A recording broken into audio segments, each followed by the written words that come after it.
Welcome to the 100th Monkey Radio with Tom and Ramon. We are recording this on June 23rd of 2014.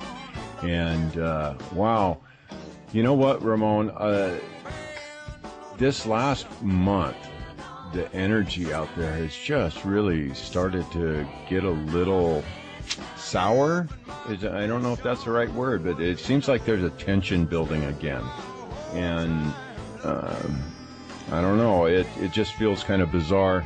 I've been, you know, we did that show with Dane Wigington on chemtrails 2 weeks ago.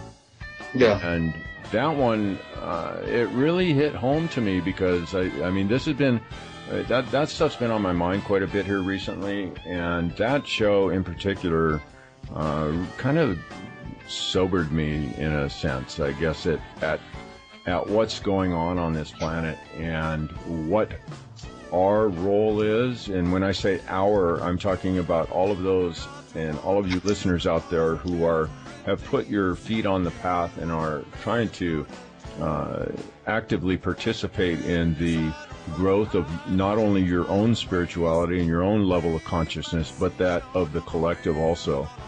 And I've been really taking a really deep look at that in the last couple of weeks in particular, and what our role is and what kind of progress that we are actually making on the planet as far as the awakening goes. And there's some, I don't know, you know, that 2x4 seems to be lingering and floating above people's heads right now. You know what I'm talking about, Ron? I definitely know what you're talking about. That's I guess that's probably the best way I can describe the way I'm sensing the energy. It feels like that 2x4 is in somebody's hands and it's drawn back and about ready to take a swing. Well, you know, as far as that, one thing I'm seeing is some of my friends from back home. You know, when 9/11 happened, they were very gung-ho, let's go to Afghanistan, blah, blah, blah, blah. Some of them even wanted to sign up. And now I'm seeing those same people, like, putting, you know, that video that's out there about the plane crashing into the Twin Towers and the wing going behind this smaller building that doesn't make any sense whatsoever. So, you know, even though it's 13 years later, it's starting to wake up. It's still waking people up. Right. Yeah, you know, and I've said it all along. You know, there are people waking up in droves. I mean, every day more and more people are getting the, you know, I could have had a V8 thing. You know, so. You know, I see it in my own life and in the people that I interact with. I see it, you know, pretty regularly. And so I know that things are progressing. I know that this movement, if you want to call it a movement, this new age, if you want to call it that, you know, whatever we want to call it, I know that things are growing and things are actually progressing. I see it.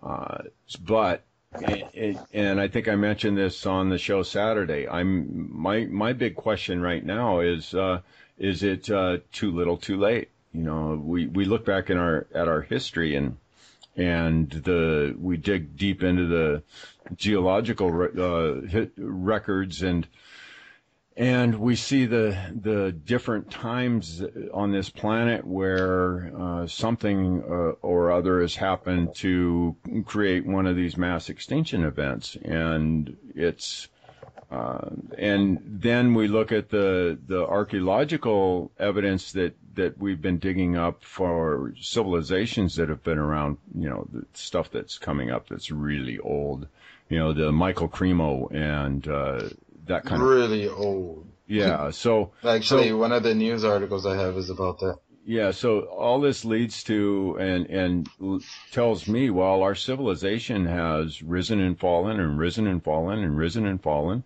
And I'm just and I get the distinct impression that we've been on this new age path before and fell regardless. So I guess to sum it all up and to move on with the show tonight, I'm getting a sense of urgency. I'm feeling a sense of urgency within the woo-woo world that we need that something needs to be pushed, I don't know.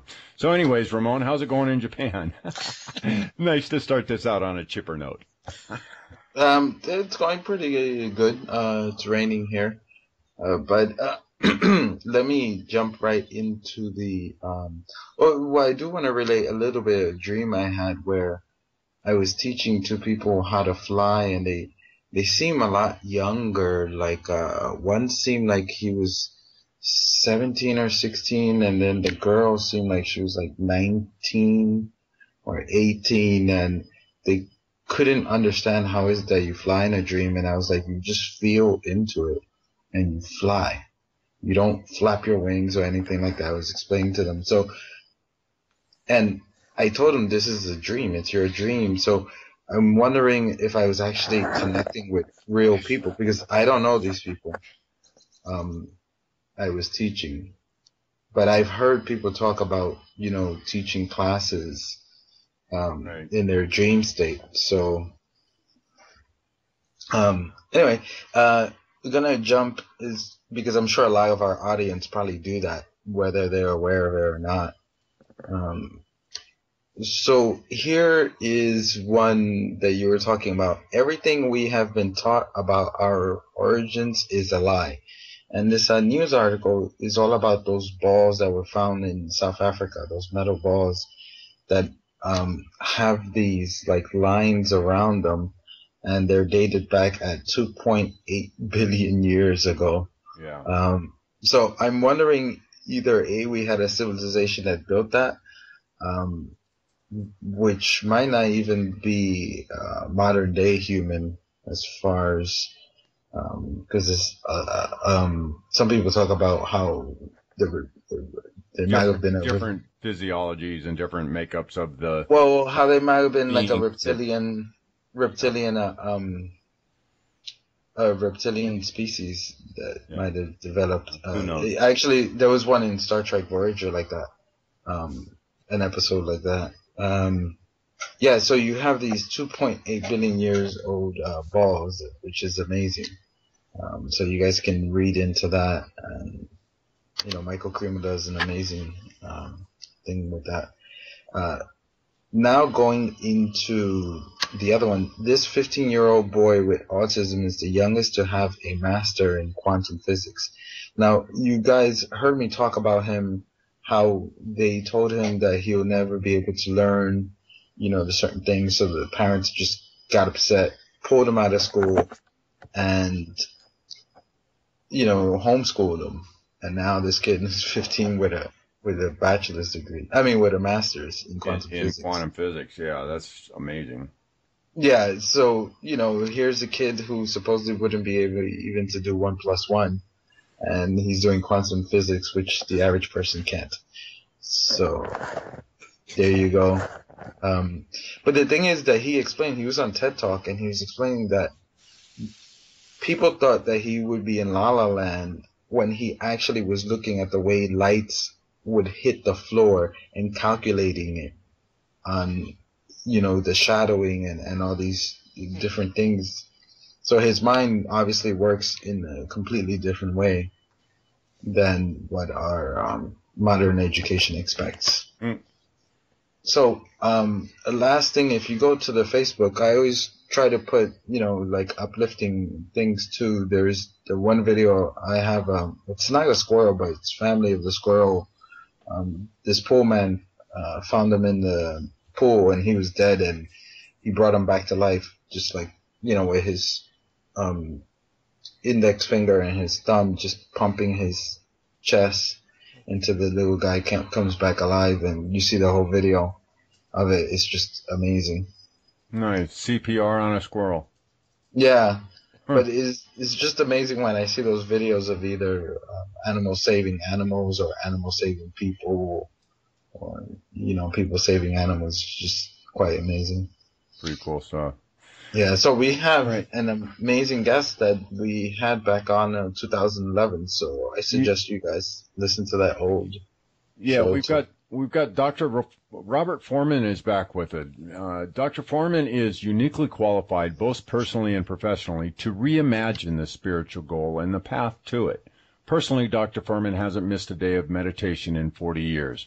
He broke through to the first major life shift he sought during a 9-month meditation retreat, just 2 years after beginning transcendental meditation. Further developments have continued through his gaining of a Ph.D. in mystical experience from Columbia U and his 20 years as a professor of comparative religions. Through his lifetime of yearly solo meditation retreats, self-reflection, 18 years of psychotherapy and psychotherapeutic training, his martial work, his teachings, writing, leading workshops, and his research into and national leadership role in the spiritual but not religious community. His curiosity and confusion about his early spiritual breakthroughs led him to a Ph.D. in comparative religions, where he specialized in the nature of and philosophical issues around mystical experiences and the spiritual life. He's often been called one of the leading voices in the academic debates on mysticism. Because of his work in the international scholarly debate about mystical experiences, which came to be known as the Katz-Forman debates, the work for which he has been awarded numerous grants, and just last year, maybe a couple of years ago, an honorary doctorate. A tenured professor of religions at Hunter College of the City University of New York, and a professor at Vassar College, Union Theological Seminary, and the New School for Social Research. He often taught courses on mystical experience and spiritual goals in every tradition, and his books are used in classes around the world. Many of his insights about the spiritual path and goal came from his work as founder and executive director of the Forge Institute for Spirituality and Social Change and the Forge Guild of Spiritual Professionals, a nonprofit dedicated to helping people from any religion or spiritual path live soul to soul. He routinely gives lectures, trainings, and workshops around the world. He was the co-founder and is executive editor of the Journal of Consciousness Studies, which has become the principal journal in the field. He is also the author of 10 scholarly books on spirituality, mysticism, consciousness, and world religions. And Robert, we enjoyed you so much back in 2011. I am just so happy to have you back on the show. Welcome back to the 100th Monkey. Well, thank you for that amazing introduction, and I hope I can live up to my own press here. Gee, Manetti, that was It's a little rough to do that sometimes, isn't it? I said what? Well, it's actually funny you say that, because often I'll read something I wrote and I think to myself, I wrote that? That was good. Yeah, I know what you're talking about. Yeah. So I know we did a show back in 2011 and we covered quite a bit in that show, but I'm guessing, that was, 3 years ago. And, I'm imagining we have quite a few new listeners now on our show.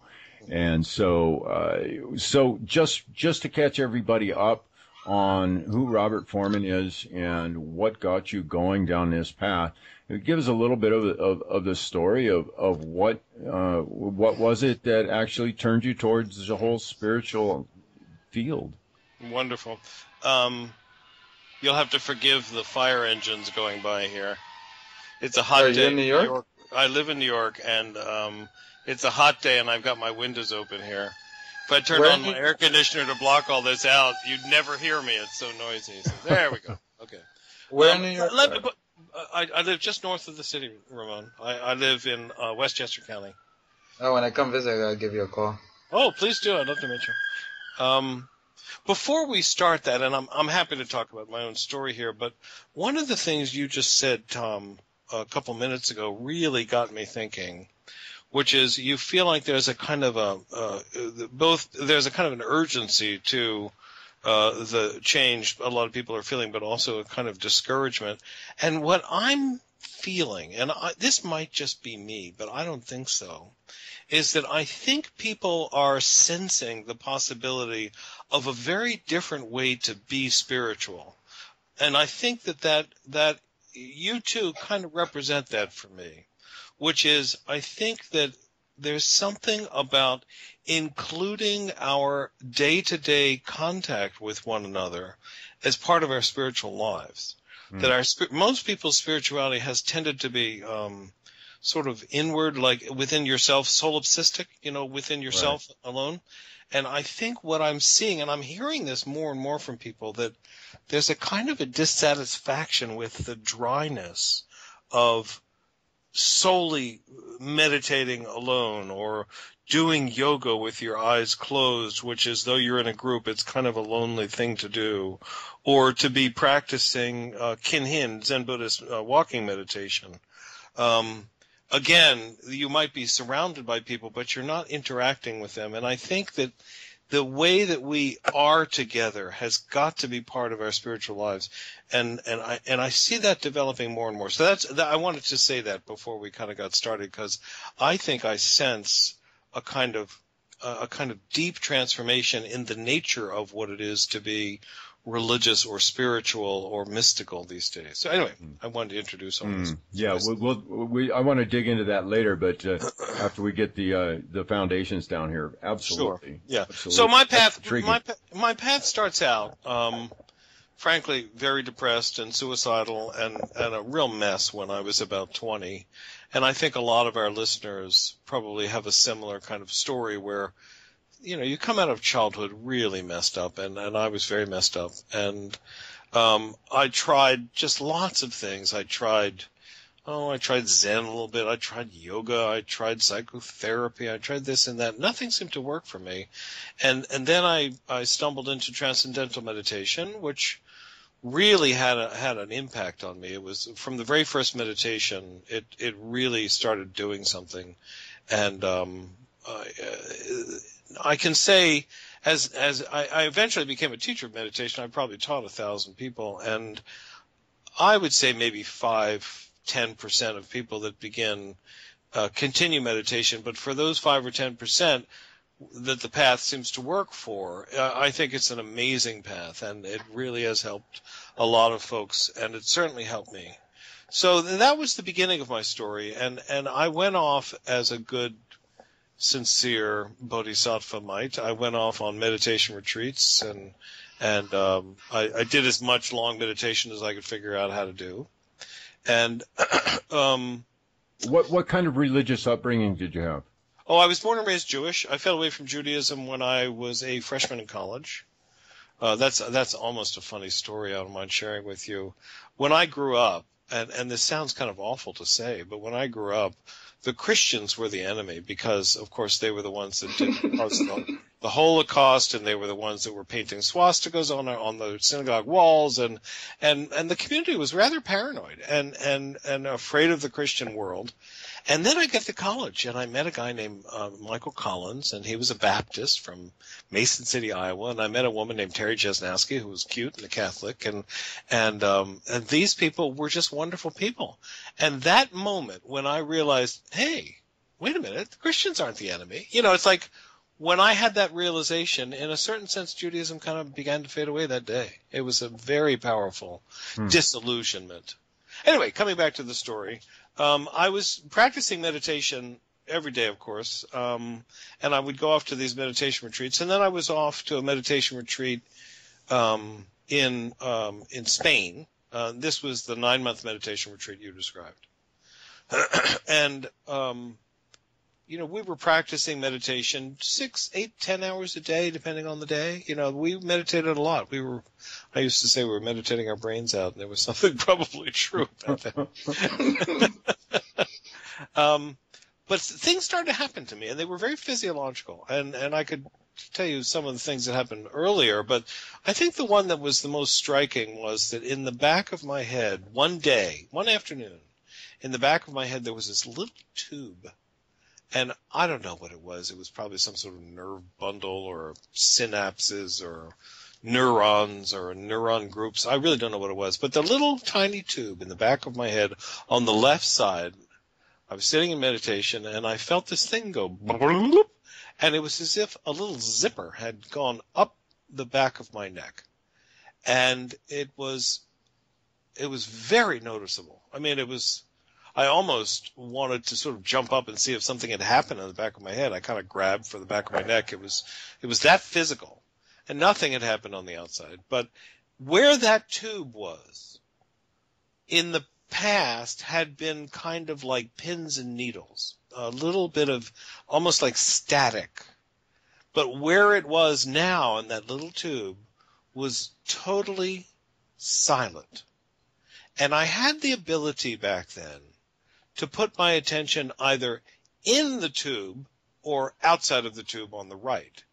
So when I was on the right, everything was just the way it had always been. If I put my attention in the tube, which sounds so weird to say it, but anyway, when I put my attention in the tube, it was as if I sort of had jumped into this enormous space, this endless space, and it was almost dizzy to be in that. And then I could put my attention back on the right side, and the thoughts and whatnot were continuing. And then I put my attention on the left side, and there was no thoughts in there. It was just utterly quiet. And then about 3 or 4 days later, another one of those tubes go bloop, bloop, and zips off. and it was exactly the same as the first tube. The only difference was that the second tube now merged with the first tube, so that if I put my attention over there on the left-hand side, I still had that same sense of openness, the same sense of endless space, the same sense of quiet.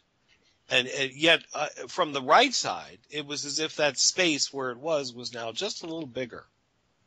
And so there was this odd sort of left and right side in the back of my head. And it was not producing anything like I had heard about this. I'd never heard about an experience like this. And frankly, I never have since. But yet, nevertheless, it was very noticeable. And a few days later, a third tube and a fourth tube. I don't know. It probably took about a month. These little tubes sort of almost mechanistically, it was almost like little soldiers began to stand up, just one bum, bum, bum, bum, bum, bum, like that. It was very, very systematic. Did you notice any type of consistent time frame between them? No, I was not paying that much mind. The only thing I could say is that it was several days. I wasn't counting days between them because I didn't know this was significant at all. I was just, what's going on kind of thing. But I can say that I never had two in a single day. They tended to happen in the afternoon, which is sort of understandable because meditation for me was kind of fuzzy in the morning, and towards the end of the day, I got clearer and sharper, and meditations got more powerful. So that made a certain kind of sense to me, but I don't know if that had anything to do with it. But in any case, the thing that I was sort of expecting when I had heard about things like enlightenment or moksha or nirvana, and I'd heard about all that, and what I heard was, oh my God, your life is going to be so amazing, and you're going to have no thoughts, and you're going to have a happy life, and everything's going to go well, and so none of that had changed for me, nothing. And these little tubes were sort of quietly, moving themselves over, and the silence now was taken up by the end of the whole time. It was taken up most of the left-hand side, and the right side was sort of shrinking down more and more. But my thoughts were exactly the same, and my activities were exactly the same. And then after whatever period of time it was, and I think, as I say, I think it was about a month, the last little tube on the right goes silent. And then several things did change, and change rather noticeably. And the first of them was the background thoughts disappeared. And what I mean by that is generally when I was, like looking at something or, listening to music or whatever it was, I would be paying attention to whatever I was paying attention to, and about 14 other things were going on in my mind at the same time. So I'd be listening to you talk, and I'd also be thinking, don't forget to pick up the milk, and a little snatch of a Beatles tune might be there, and I was worried about what that girl had said to me, and there was something else about, oh my God, I shouldn't forget to go to the doctors, or whatever. I just had a zillion thoughts all the time. Buddhism calls this the monkey mind. And I can say that after that last tube had shifted into silence, I continued to think. I still had my mental processes going on, but behind all those mental processes now was silence. So that now I was thinking about one thing at a time in a way that before I'd been thinking about 14 things at a time. And that was very striking, and probably the most striking aspect of this thing. And I'd say the second most striking aspect of this shift was that in the past, if you had asked me, who are you? I mean, I studied philosophy in college, so this is the way I think. But in the past, if you had asked me, who are you? I would have said, well, I'm me, and I would have sort of pointed to my chest. But I really wouldn't have known what that word me was really pointing to. There was a kind of vagueness to the whole thing. But now, after this shift, it became obvious that I, whoever I represents here, I am or was silence. And it was a very noticeable change, that the sense of self now was now absolutely silence. And it's this weird thing to say. It sounds so flashy. It wasn't flashy. There were no neon lights that came with this thing. There was a kind of quiet shift in all of this. Right. But the shift has remained with me all these years. I was 24 at the time, and I'm now 66. So how long had you been meditating when this started to occur? 2 years, just 2 years, which was so weird, and that was unusually fast. I mean, for other people that have had similar experiences, and I've met quite a few, it generally takes many, many years for this to happen. But for God knows what reason, this just happened to me rather rapidly in the middle of the whole story. But the thing is, Tom and Ramon, that all of those changes had taken place, but I was profoundly confused and disappointed by it. And the confusion was, I was having these experiences which, when it first happened, I was thinking, oh my God, what's this? What is this, Enlightenment or moksha or whatever it is? But I wasn't getting happier at all. I had a very nasty case of global anxiety disorder. I was constantly anxious. I was very depressed. I was really worried about what that girl would say to me if I walked down the hall. I was very, very concerned about stuff. My relationships had not changed at all. I wasn't smiling. Nothing that really counted to me had changed. And thus began the quest that has shaped my life, trying to figure out what the heck this stuff is. And what value does it have? And what, what's really going on in all of this? Because you hear so much about enlightenment. You hear so much about, what nirvana is like, or what Christ consciousness is like. You hear these terms and they sound so flashy that you think your hair is going to be on fire. But that's probably why I don't have any hair left. Yeah. I was just about to say that. Yeah, that already happened to Ramon and I. Yeah, we're three bald guys talking to each other here. So, yes, maybe all of our hair has burned up here.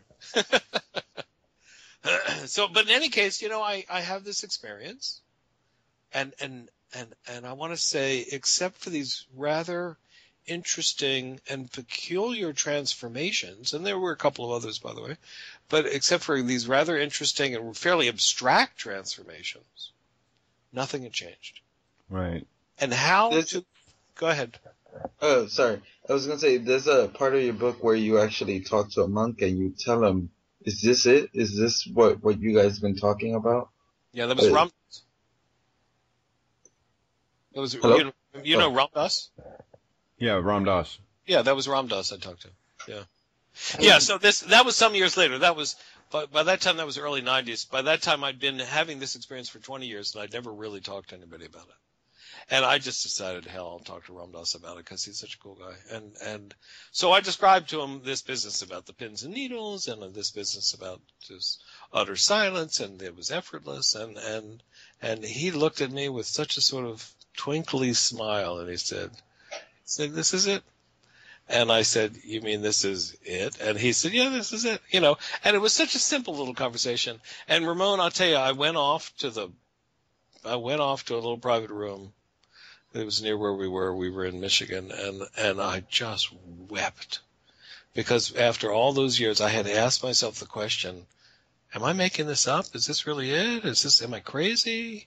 You really need to have somebody say, "No, you're not crazy. This is it. This is what we've been talking about."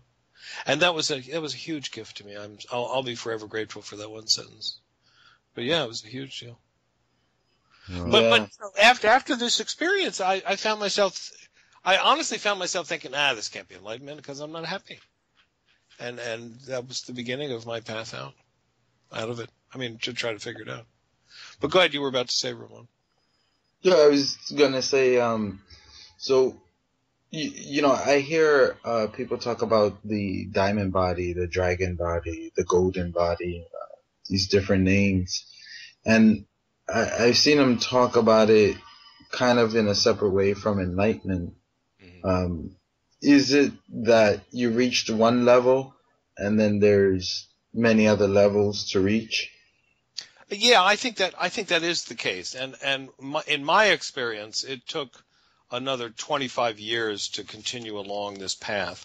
And I've done, as Tom said at the beginning, I got a Ph.D. in this stuff, and I've done a fair amount of research about what these experiences are like, and it gets kind of confusing as to what people mean exactly by this or that body. Like in Buddhism, they talk about the Buddha having three bodies, and one's the happiness body, and then geez, I've forgotten the term, Nirmakaya body. Anyway, a kind of an abstract body, a body of happiness, and then this body of spirit. And I think that there are different ways to talk about this stuff. And my sense of this over the years has been that different traditions produce somewhat different side effects, but the fundamental transformation that goes on across traditions is pretty much the same stuff. But it comes in levels. I think that there's an initial level, which is what happened to me when I was 24. And that initial level is that you discover spirit or silence or Buddha mind, or you discover the shunyata in Buddhism. You discover these things inside or as part of your life on an ongoing basis. And then that begins to grow over the years until it takes up more and more of your body, more and more of your life. And that happened to me. It took about 15, 20 years. And then it starts to expand out into the world. And so you begin to see this same sense of silence, spaciousness out there, in the trees, in the walls, through the walls, in the people that you're talking to. And that's another kind of transformation. So as I've studied this stuff over the years, I've begun to sense that there's lots of different ways to talk about this, but these fundamental shifts that are, you find silence inside, you find it expanding, it goes out into the world. There's another layer that I think a lot of people talk about, which is the world becomes at some point, and this was about 15 years for me, but the world becomes at some point utterly charming. It's as if the world is sort of couched in a sort of, one guru calls this a golden hue. In other words, there's a kind of a charm to the whole thing. It has a sort of sweetness you didn't expect. But I've begun to think that it's in bringing it into our everyday lives that there's another kind of transformation that I think that it's our culture is developing. But we'll talk about that as we go along here. Yeah. So go ahead, Tom. You were so a lot of the different terminologies and like Ramon mentioned, the diamond bodies and the golden bodies and all these I'm, as time goes on, I'm seeing all this different terminology and the glitz and glamour and stuff that's surrounding all the different spirituality movements that are out there as basically as marketing ploys. You're slightly more cynical than I am, and it is, as opposed to saying a marketing ploy. I take those people quite seriously. I think you're probably right that a lot of it is being used as a kind of marketing ploy. But I think the different traditions produce somewhat different effects. And when you hear a language, like you hear Tibetan Buddhist language over and over and over again, and you start to think in those terms. And I think when I hear stuff like that, then I think this is a way that somebody has learned to think about this. Right. Of course, all of us as spiritual teachers and leaders and counselors and whatnot, all of us do need to have a kind of thing that say, hey, this is, we're doing this different, we're doing this special. But I'm not quite as cynical as to say it's I don't want to come off as being cynical about this, but because I do understand and see that there within all of these different traditions that there's a lot of validity to the language that's being used, and like you said, a lot of them do produce different effects. The side effects, I'd say, yeah. Exactly. But I'm kind of referring more to some of the stuff that's popped up here in the last 20 years. And then all the books and the CDs and the seminars, and some of them are pretty blatantly out there, and they're driving their Rolls Royce, and it's more of a business. It's become organized religion. Yeah. It's become as a student of religions.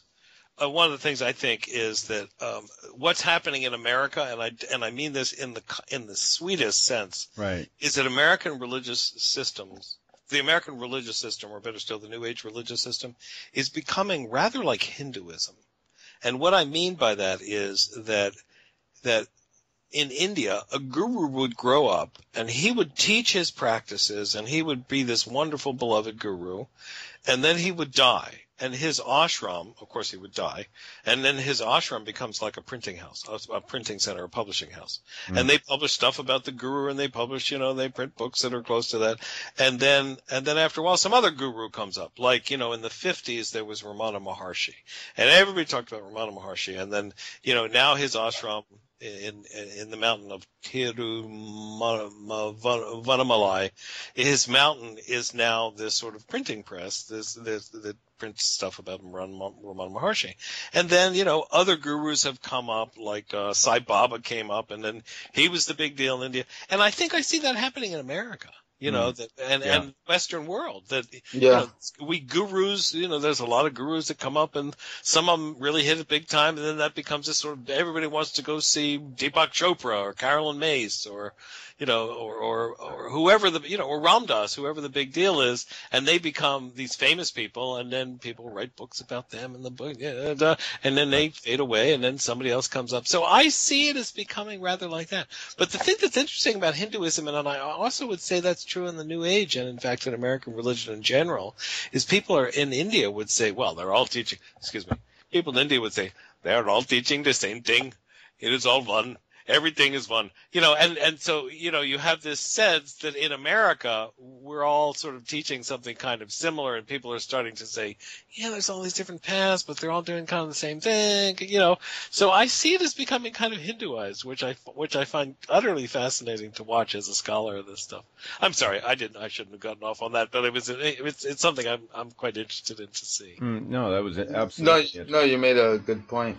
Yeah. One of the things I've noticed, though, if you look at all these gurus, ancient and modern, and, I've had the pleasure to meet a certain type of people that I see they're like way far into their path.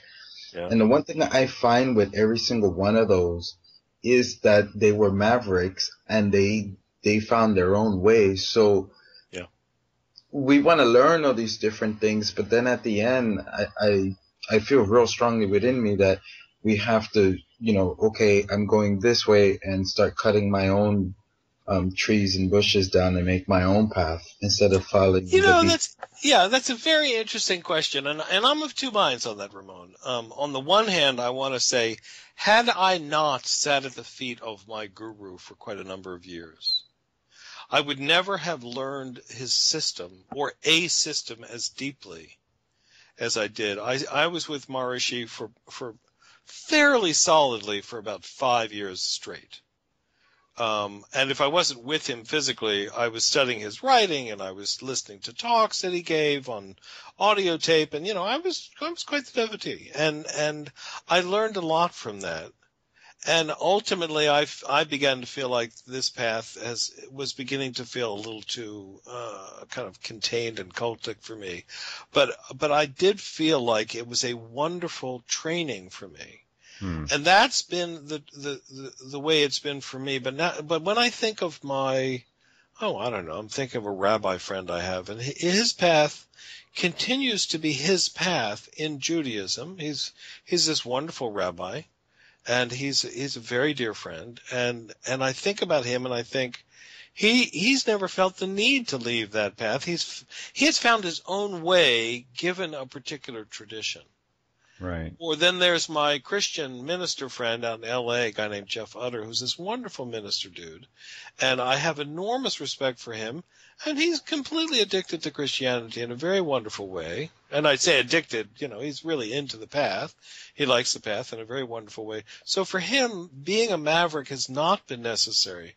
But for somebody like you and somebody like me, I fell away from my path. It didn't seem satisfying. So I'm slow to say that in order to be truly free, you have to find you have to cut your own woods down. I think a lot of people can do it within a single path. A lot of people do have to find their own way. I think the critical matter, however, is that whatever you do it with seriousness, and you do it so that you really learn the ins and outs of a way to think. At some point, we need to get trained by somebody who's really been doing this a while, and I think that's of enormous value, and I wouldn't want to de-emphasize that. So I think it can go both ways, that you can become a wise soul within a path, and you can become a wise soul outside of a path. I think the critical matter is the sobriety with which you take it all. Yeah, that's a good point. That's definitely a good point. Yeah. Yeah. Good. Yeah. That reminds me of a story I heard, and I won't mention the person's name because, I didn't ask permission. But they supposedly spent some time with Sai Baba back in the 70s. Mm-hmm. And they would sit down and talk and have coffee and stuff like that. And once in a while, Sai Baba and him would sneak off and have a hamburger. And yeah, I was shocked when I heard that. And he, And the funny thing is that's trait. That's the bad thing. Oh my God, they had a hamburger. Yeah. I love it. Yeah, go ahead. What he was saying is that he says, I meet two different types of people. One is a devotee, and he wants me to be his master. So I treat him like that way. And the other one is people like you who want to be my friend, and I treat you that way. And I was just amazed by him telling me that story. It's like how much more you would get out of the quote-unquote master from treating him the way you would treat anybody else, instead of putting them on a pedestal above you. Yes, I understand that they're experienced people. Yeah. And there's a lot you can learn from them, but I think you can learn a lot more as a friend than you can as a master. Yeah, and here we start to get into where I think that our spiritual lives are going through a very radical, if unnoticed, change. And that is this notion of friend. What does it take to be a real partner, a spiritual friend, or a intimate partner, or an intimate friend? What does it take to do that, and how does that connect into our spiritual lives? I think that our culture is moving in that direction in a way I don't think too many people have noticed. And so for you to kind of point to that, I think is important. And maybe in the second hour of this, we can chat about that, because I'm very excited about what I see happening in the spiritual community. I think it has to do with disillusionment with the solipsistic path and getting into the other more interpersonal aspect of the spiritual life. I think is going to be an important piece of all this. Right. So thanks for bringing that up. That'll be a good segue. Yeah. So I know that and fully understand that the formal meditation is not for everybody. I mean, I've seen people that have done what they said, tried it, they live a absolutely amazing lives, have magical, mystical things happening around them constantly, and the synchronicity, they're walking that synchronistic path. Very, good, honest, upright people, and living a very deep spiritual life, but there's zero meditation. That's right. But on the other hand, I see a tremendous value in meditation for my path personally, and I see the potential for it to be an amazing catalyst for opening people up to deeper understanding of life in mass. So I guess to try to form a question out of this, what is the value of meditation in our society today? I mean, we look at Western society. It's it's definitely not on the table, so to say, in the major, I guess, the major thought forms that are out there. Meditation is not one of those. Yeah, that's interesting. I'm not sure I agree with the premise, but let's talk about that a little bit. So meditation is part of your path, Tom? Oh, absolutely. And what about you, Ramon? Is that also part of your path? Yeah, I wouldn't be doing this show if it wasn't for it. Right. Well, good. And I certainly wouldn't have gone through anything like the changes that I have without meditation. I think it is an enormous boon. I think that to some extent it's generational. We're a little older than my students were, the three of us. And I think that to some extent it sort of Don't tell anybody, though. Yeah, I think it sort of worked given our particular cultural thing, but I think it's had an impact on the culture as a whole. There's tons of research still being done, and it tends to be extremely interesting and very well received now in a way that when I first took this stuff up, it was not being well received. Doctors are recommending this meditation now, and I think it has been accepted in society as an adjunct to a sort of fuller life, and I think that I'm relatively optimistic that it will have an impact. It will not have the kind of culture-wide transformative impact that we had fantasized about when we were 20. At least I had fantasized about when I was 20. I thought everybody was going to be meditating and everybody was going to be transformed, and I think that was probably naive of me. But I can say that it has an impact on a large segment of society. There's a huge swath of society that I call the grassroots spirituality movement, and I would put that well into 30% of society, depending on how you measure. So it's like this is not a small impact on society. Now, what's the effect of it is a little more hard to say, because most people have taken up meditation as a way to calm their anxieties or slow themselves down, and I think that is a very narrow view of what this stuff does. I think what meditation really does is it brings you increasingly to awareness, and that means increasingly to life. I am a more alive human being than I would have been without meditation. And that is a very difficult sentence to translate to most people. If they don't know what meditation is about, if they don't know what it means to be more cognizant of what's going on, if they don't know what it means to be more aware or more alive to your own life, it's a hard sentence to make sense of. But I think that's really what it's doing for folks like you and me. I think that there's a kind of coming into awakeness that I find quite precious and extremely important, that I think meditation is really about. I used to think it was designed to make me calm or designed to make me happy, and I think that was the naive piece. Now I think it's designed to make me more me and make me more alive. Yeah. I actually got into meditation to just for the, you talked about this being serious about looking into these things. And that was my initial jaunt into meditation was the attempt to answer those questions. Who are we? What are we? Mm-hmm. So I went into it with a rather serious note. Yeah. And, those other aspects, the calming, the more peace in my life, all those things were just fringe benefits. They were the fringe benefits of doing that also. So which I hadn't been looking for initially, but was very happy to receive. Yeah, well, as I told you at the very beginning of this talk, I went into it because I was desperate. I was suicidal, and I needed. Right. That was for sure. Ramon, I kind of cut you off there.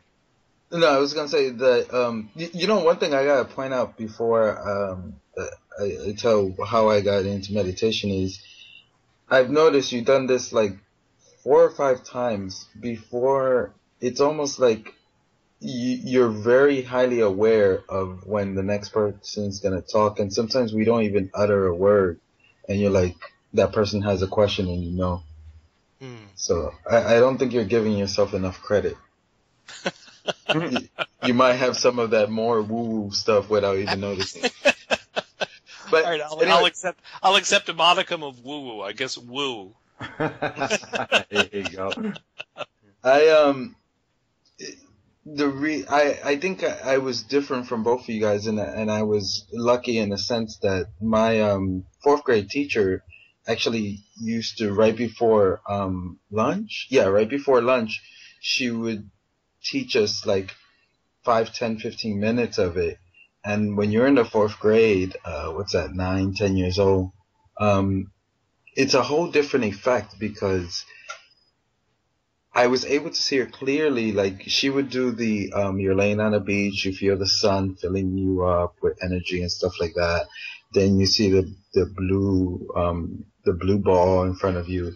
And because we were kids, for a lot of us, it was very easy to go there. And then when I would do it at home by myself, it was easy to be very visual. But then I stopped for a long time till I was 17 again. And I think the younger, that's why when my nephew was around that age, I introduced him to it, but he stopped as well.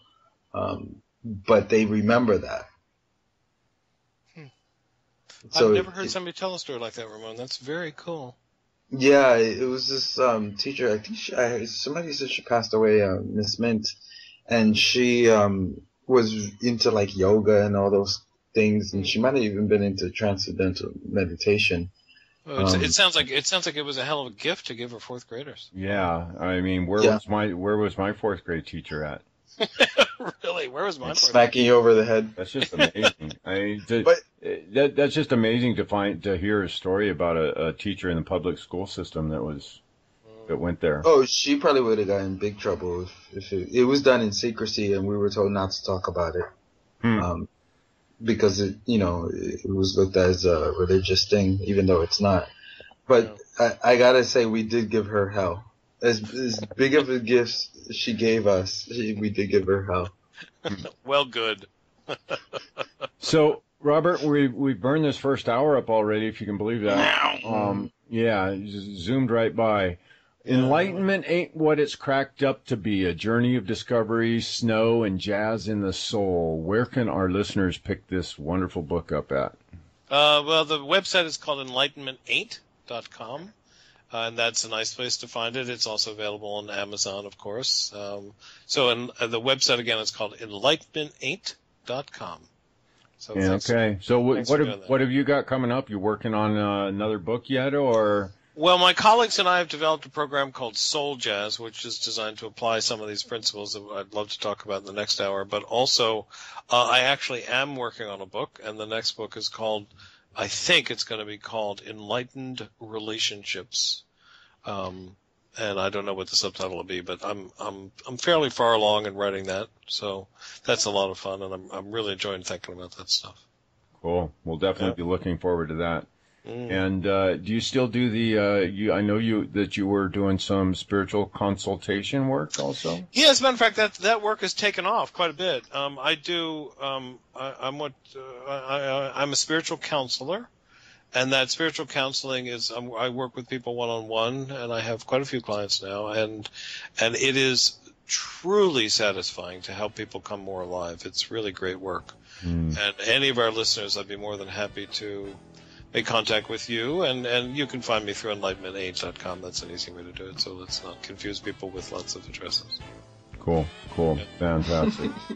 Yeah. All right, guys. Well, we're going to sign out of this first hour here, and if you're listening out there on the YouTubes or the Vimos or the iTunes or wherever else this audio happened to land, and you would like to check out the second hour, then I would ask you to pop on over to www.thehundredthmonthlyradio.com, and you can find all that material there.